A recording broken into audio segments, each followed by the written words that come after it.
Hello and welcome everyone to another Daily 8 on the News 8 Live Desk. Phil Penarski here as we count down the top stories of the day. No time for pleasantries as we actually have a lot to get to today, and we kick things off over on the east side of the state. Police have confirmed and are investigating a shooting at a hospital in Troy this morning. In a press conference earlier today, authorities said that a man was shot at the Corewell Health Beaumont Hospital just after 7 a.m. in the parking garage. The suspect reportedly fired a handgun 5 times, striking the victim twice in the arm. They are considered in stable condition at this time. Police now say that the shooting appeared to be targeted and the victim knew the suspect. At this time, police have not made any arrests, but have deployed multiple agencies, canines, drones, and a helicopter to find the suspect. We'll be bringing you all of the latest information as we continue to learn more throughout the day. In Kentwood now, police say a man was hospitalized after being stabbed in the chest early Thursday morning. According to the Kentwood Police Department, officers responded to a call of a reported fight in the 4200 block of Nature Trail Drive. Once on the scene, authorities discovered the victim with the chest wound. The man was taken to a nearby hospital and their injuries are considered serious but not life-threatening. Another man was detained at the scene, according to the department. Detectives are now working with everyone who was involved. If you have information, you're asked to contact the Kentwood Police Department or Silent Observer. The City of Grand Rapids has condemned a large building located along Division Avenue. The near 168,000 square foot Keeler building stands at 56 Division Avenue between Fountain and Fulton Streets. A sign that was taped on the building Wednesday reads that the space is condemned as unfit for human habitation. We had a crew out there yesterday afternoon who saw part of the building crumbling and graffiti on some of the doors and windows. A look through the ground floor window showed a large and vacant room in disrepair.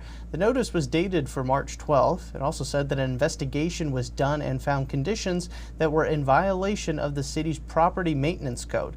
A message was also sent to the property owner to fix these violations in the next 60 days and that no one is allowed to occupy the building until these changes are met. The Keeler building, of course, was built back in 1914. City officials told News 8 that at this time no fines have been assessed. The Canada Border Services Agency and the Royal Canadian Mounted Police have announced that they have seized nearly $11 million in drugs at a port entry here in Michigan. Border agents were tipped off by intelligence agencies that commercial trucks traveling from the U.S. to Ontario would be bringing drugs through the Blue Water Bridge. Police were able to seize the drugs in 2 separate incidents. The first occurred back on February 27th, and agents found nearly 190 pounds of cocaine in 4 duffel bags. The second incident happened earlier this month on March 6th, where 734 pounds of cocaine was taken in. 2 men have been arrested and charged for trying to import the drugs into Canada.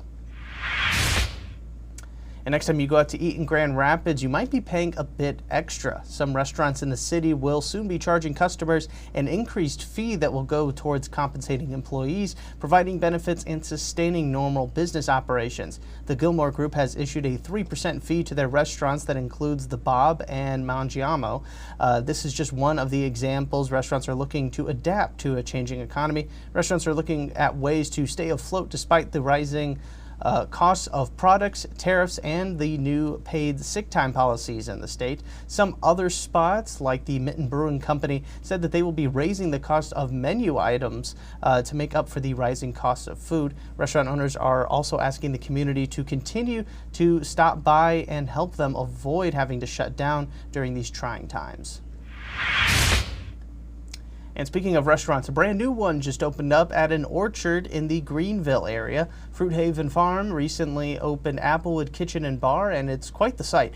Almost every piece inside the restaurant has a unique story behind it. Old church pews and wood from the orchard make up portions of the building, and you can find antiques like meat cleavers from Europe displayed all across the walls. Some menu items you'll find include walleye and duck fat poached potatoes, venison and boar pasta, jambalaya, and Wagyu sirloin. You can take a look inside the new restaurant inside our story over on our website, woodtv.com. Now let's get you a look at your forecast for today as we're seeing some snowfall and real change, a real roller coaster in the temperatures recently. Here is now Storm Team 8 meteorologist Matt Kirkwood with the latest. Well, strong area of low pressure will continue moving out of the state into Canada. Backside of it, the cold air wraps in. It's going to be accompanied with some light snow. Accumulation about an inch or less out there, but boy, we're going to feel a difference with the windy conditions, and we do have a wind advisory. We'll take a look at that in just a moment. Sunset 7:55. We're looking at temperatures remaining steady today, right on through the 30s, and feel like readings in the 20s. Fortunately, though, the wind will eventually subside quite a bit towards sunset, and we'll have a nice sunset to enjoy. Here's a wind advisory along the lakeshore, all the way up to the Straits area. Also, Big Rapids, Newaygo County included in that one. Wind gusts could approach 50 miles an hour. A little bit warmer tomorrow, but it is going to be another windy one. Then this cool pattern is going to really stick around in this 8-day forecast. It looks like a chance of rain showers Friday night, and also we'll end the weekend with possibly a rain-snow mix. We'll have to watch that system. Could bring us some accumulating snow, especially north. Thanks, Matt. And the cooler weather won't stop John Ball Zoo from opening for the season tomorrow. There is a lot to be excited about with the 134th year of the zoo, including the return of Lantern Fest later this year, the Wild Strides 5K, and of course some new furry friends. The zoo will have lions once again, as a new king and queen of the jungle will make their debut to guests tomorrow. A new warthog will also be out and about this year. There will also be some specialty themed days for guests to take part in as well, from flamingos, monarchs, or the planet in general. We have more information on all of the new fun planned over at John Ball Zoo right now, and you can check it all out on our website, woodtv.com. And that's going to do it for us today on the Daily 8. We will, of course, have an extended version for you over on Wood TV Plus starting at 2 p.m. Our very own Morgan Poole will be joining us to take a look at your weekend planner. So hopefully you tune in then, and if not, we will definitely see you back here on the original Daily 8, same time, same place tomorrow. I do want to thank everybody so much for tuning into this latest edition of the News 8 Live Desk. I'm Phil Penarski, and we hope you have a great rest of your day.